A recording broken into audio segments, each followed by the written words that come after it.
চলো বন্ধুরা, বিশ্বকর্মা পুজোর স্পেশাল ছাতু।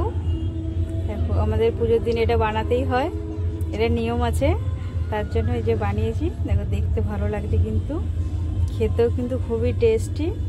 তোমরাও ওরকম আমার মতন বানাবে, খেতে কিন্তু খুবই ভালো লাগবে। তা চলো, কী করে বানিয়েছি তোমাদেরকে এটা দেখাবো আমি। চলো। নমস্কার বন্ধুরা। তা দেখো, এখানে আমি কী করছি, ডাল ভাজছি। কেন বলো তো? আজকে বিশ্বকর্মা পুজো। বিশ্বকর্মা পুজোর দিনে আমরা ছাতু বানাই, ঠিক আছে। এখন এই চালটাকে আমি একটু লাল লাল করে ভেজে নিয়েছি, গুঁড়ো করে নেবো মিক্সিতে।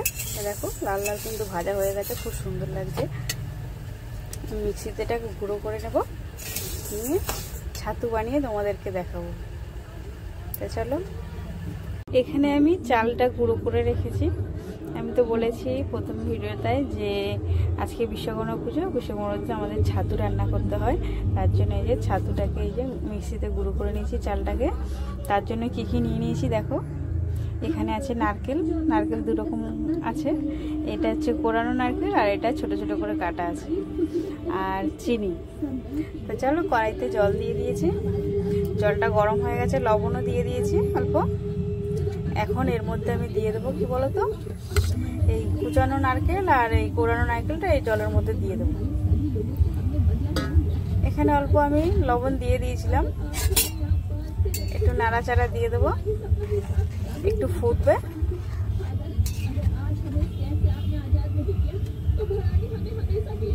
দেখাবো তোমাদেরকে ছাতুটা কিভাবে রান্না করে।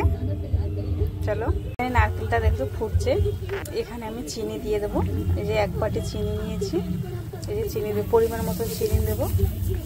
এটা একটু মিষ্টি মিষ্টি হয়, তোমরা পরিমাণ মতন চিনি দেবে।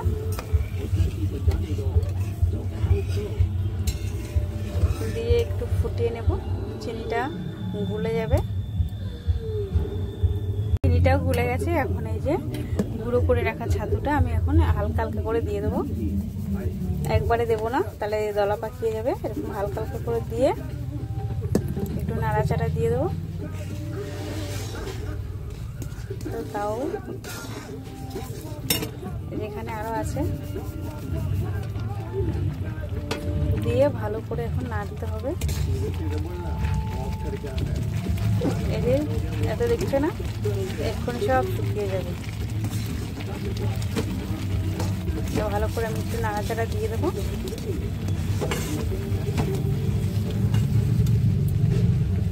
এটা অনেকটাই হয়ে এসছে। তা দেখো, এখানে একটা আমি কাঁসার থালা নিয়ে নিয়েছি, আর এর মধ্যে একটু ঘি দিয়ে থালাটাকে ভালো করে ঠিক করে নিয়েছি। এর মধ্যে এখন ওই ছাতুটাকে ঢালবো। তো দেখো, চলো দেখাই। থালার মধ্যে এরকম করে আমি 10 মিনিট রেখে দেবো, তারপরে আবার তোমাদেরকে দেখাবো এটা কি করব আমি। চলো বন্ধুরা, তো দেখো এখানে আমার ছাতু বানানো রেডি। এই চাকুর সাহায্যে আমি বরফির মতন কেটে নিয়েছি। দেখো কি সুন্দর উঠে গেছে। এই যে দেখতেও ভালো, খেতেও কিন্তু অসাধারণ, খুব সুন্দর লাগে খেতে। দেখো কি সুন্দর উঠে গেছে এটা। দেখো, এটা রেডি হয়ে গেছে। তোমরা কে কী খাবে চলে আসবে। তা চলো, টাটা।